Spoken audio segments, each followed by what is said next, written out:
Bonjour, bienvenue au jour 8. Vous écoutez le catéchisme en un an où vous rencontrez le plan de pure bonté de Dieu pour nous, comme il est révélé dans l'Écriture et transmis à travers la tradition de la foi catholique. En 365 jours, nous allons lire l'entièreté du catéchisme de l'Église catholique, découvrant notre identité dans la famille de Dieu alors que nous voyageons ensemble vers notre maison céleste. C'est le jour 8. Et oui, déjà le jour 8. Je ne sais pas si vous avez vécu ça, si ce n'est pas votre expérience, mais est-ce que si vous trouvez que c'est lent, que ça prend du temps à partir?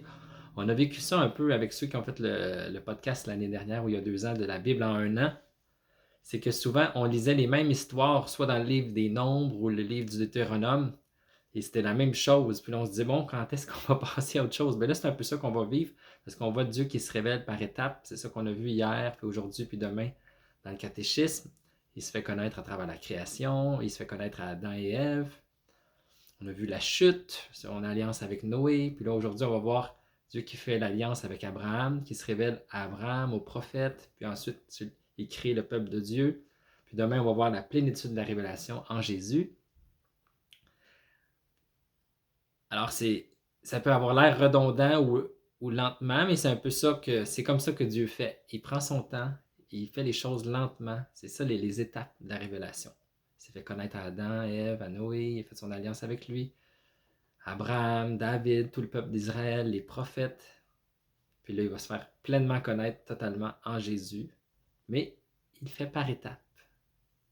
C'est vrai dans la Bible, dans l'histoire de l'humanité, mais c'est vrai aussi dans nos vies. Dieu prend son temps. Il a tout son temps. C'est comme ça que Dieu se révèle. Puis quand on lit la Bible, on le voit aussi. On l'a vu dans ceux qui ont lu la Bible en un an ou ceux qui... C'est ça qu'on vient de voir aussi dans le catéchisme, dans les 8 derniers jours. Puis c'est ce qu'on va voir encore dans les prochains jours. C'est la façon que Dieu se fait connaître dans nos vies aussi. Puis, c'est la même chose dans nos vies. On sait plus de choses aujourd'hui sur Dieu que quand on était plus jeune. Dieu continue à se révéler à nous. Il se révèle par étapes. Pas seulement dans l'histoire de l'humanité, mais aussi dans chacun de nos cœurs, dans chacune de nos vies. Alors prions. Père Céleste, tu nous appelles à l'existence et tu te révèles à nous parce que tu veux qu'on te connaisse. Tu veux qu'on ait une relation avec toi. Cette connaissance-là est orientée vers la relation. C'est toi qui dis une des choses que tu nous rappelles, que tu continues à te révéler. Et tu nous rappelles l'espérance. L'espérance que peu importe les étapes qu'on vit en ce moment, tu veux qu'on te connaisse puis qu'on te suive. Puis tu nous rappelles de ne pas t'abandonner. Tu ne nous abandonnes pas toi non plus, Seigneur. Tu nous rappelles que tu te révèles de façon profonde dans chacun de nos cœurs. Puis tu veux simplement qu'on continue à marcher. Qu'on continue à marcher vers toi comme les prophètes, comme Abraham, comme Isaac, comme Jacob, comme les saintes femmes, comme leurs enfants, comme les prophètes. Et bien sûr, comme Jésus aussi, qui a continué à marcher, même quand c'était difficile, quand il a porté sa croix, qui a porté pour nous. Seigneur, donne-nous l'espérance de ne pas arrêter de marcher.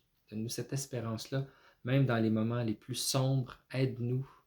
Donne-nous cette espérance de continuer à savoir que tu marches avec nous. On peut continuer à marcher, savoir que tu es avec nous, que tu marches avec nous. Donne-nous l'espérance de vaincre le découragement. Donne-nous l'espérance de vaincre le désespoir. On te fait cette prière au nom de Jésus. Amen. Au nom du Père, du Fils et du Saint-Esprit. Amen. Alors, on continue notre lecture. Dieu élit Abraham, le numéro 59.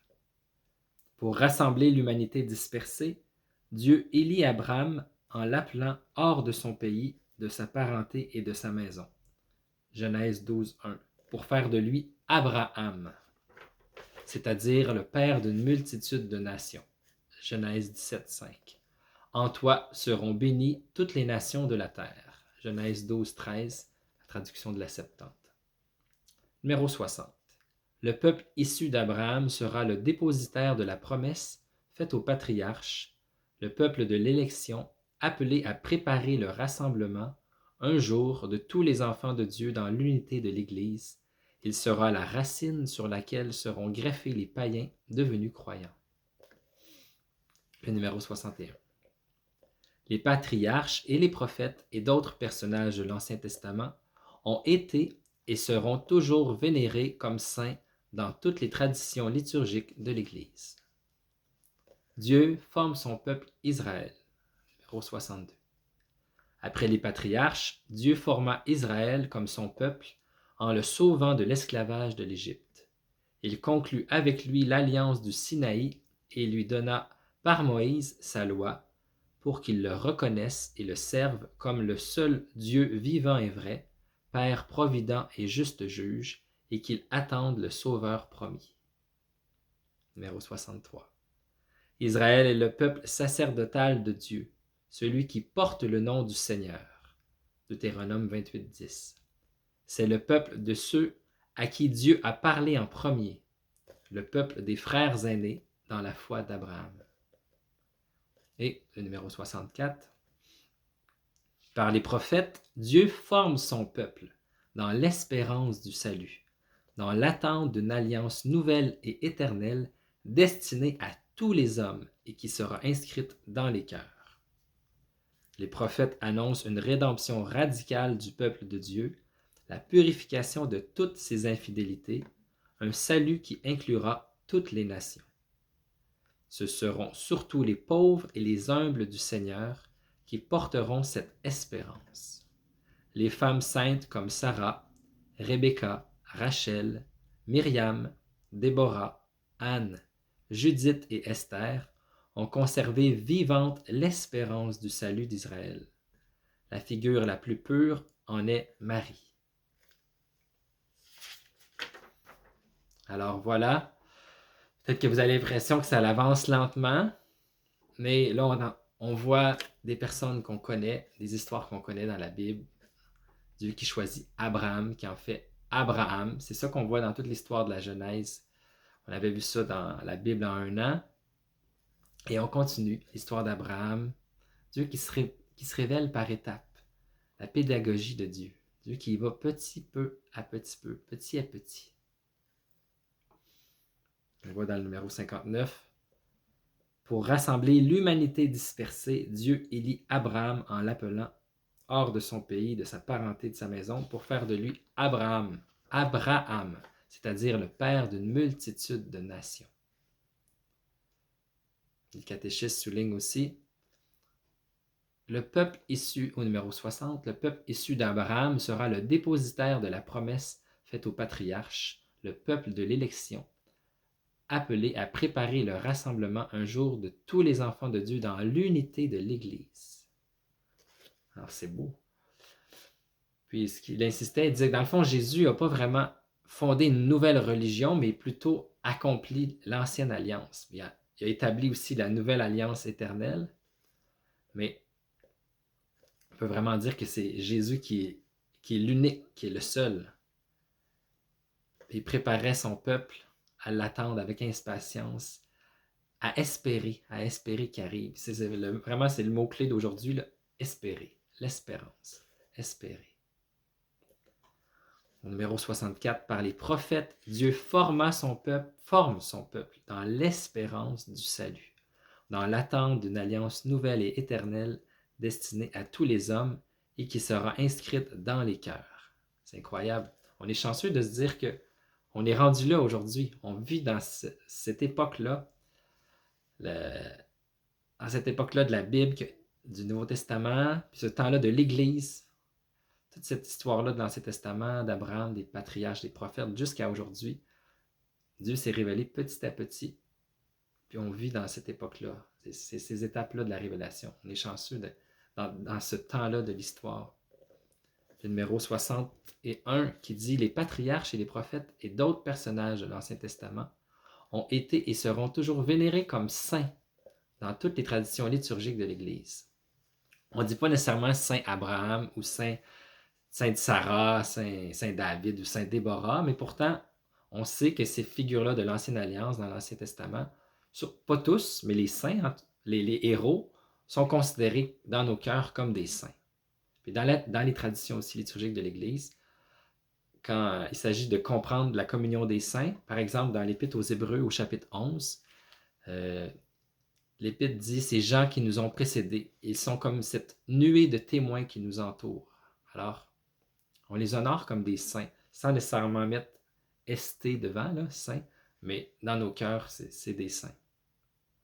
Le numéro 62 qui dit, après les patriarches, Dieu forma Israël comme son peuple, en le sauvant de l'esclavage de l'Égypte.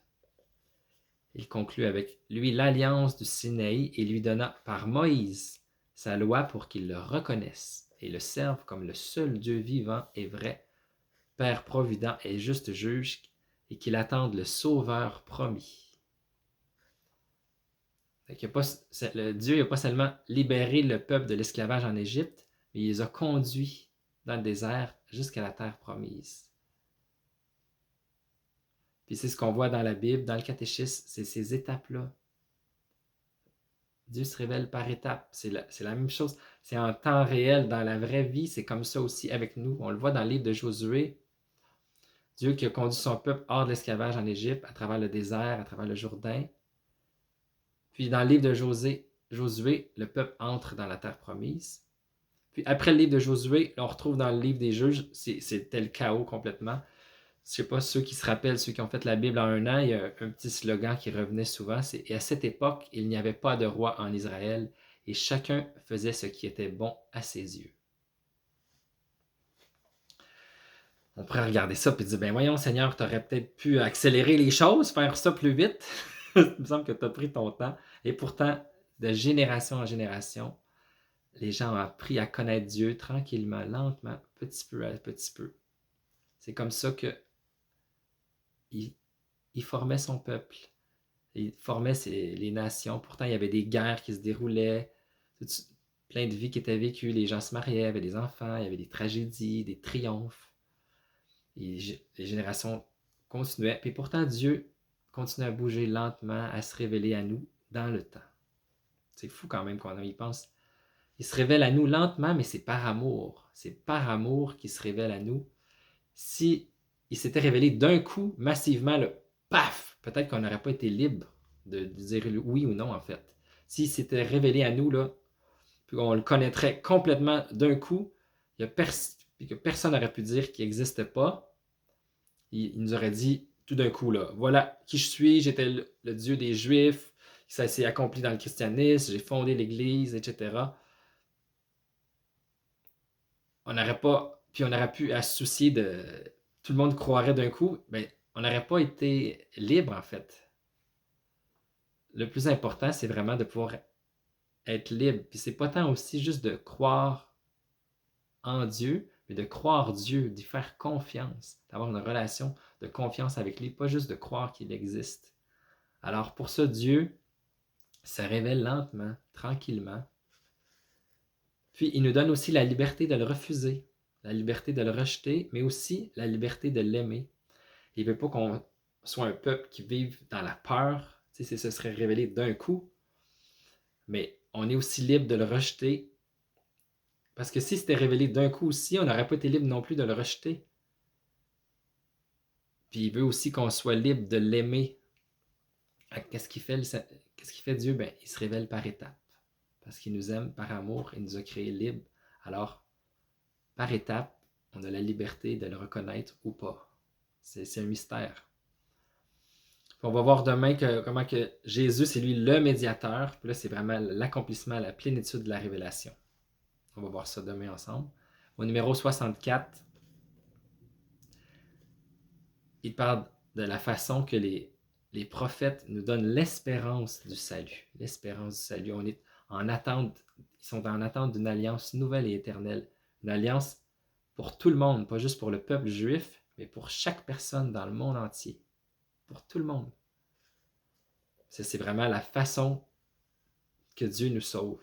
Une façon radicale de sauver tout le peuple de Dieu, de purifier les cœurs, de donner un cœur neuf à chacun de nous, mais pour toutes les nations, toutes les cultures, tout le monde, toutes les langues. Il veut nous donner un nouveau cœur. Puis on a chacun, on a ce potentiel-là en nous d'avoir un cœur nouveau. Et le numéro 64 qui parle aussi de par-dessus tout, les pauvres et les humbles du Seigneur porteront cette espérance. comme les saintes femmes, Sarah, Rebecca, Rachel, Myriam, Déborah, Anna, Judith, Esther et, par-dessus tout, Marie. Father Mike dit ensuite, il parle du rite du mariage. Moi, je ne connaissais pas ça. Il dit dans la bénédiction nuptiale, il y a une prière que je ne connaissais pas, une prière spéciale sur la mariée qui dit que Dieu la bénisse et qu'elle soit comme ces femmes dont les louanges sont chantées à travers les Écritures. Qu'elle soit comme ces saintes femmes dont les louanges sont chantées à travers les Écritures. C'est une belle prière sur la mariée. Alors, plusieurs de ces femmes-là sont nommées dans le catéchisme. On connaît leurs noms, on les connaît, et on sait que plusieurs d'entre elles ont vécu des grandes souffrances, des grandes tristesses, des pertes, mais aussi des moments vraiment de courage, de bravoure, de force, des grandes grâces. C'était vraiment un cadeau.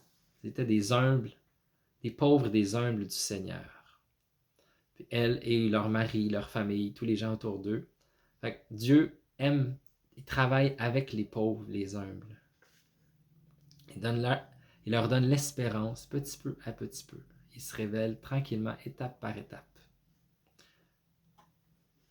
Puis, avec du recul, on peut dire « merci Seigneur d'avoir pris ton temps. » D'avoir pris ton temps. C'est vrai pour l'histoire de l'humanité, mais c'est vrai aussi dans chacune de nos vies. Ça a pris 4000 ans du début jusqu'à Abraham, jusqu'à aujourd'hui, mais c'est la même chose dans chacune de nos vies.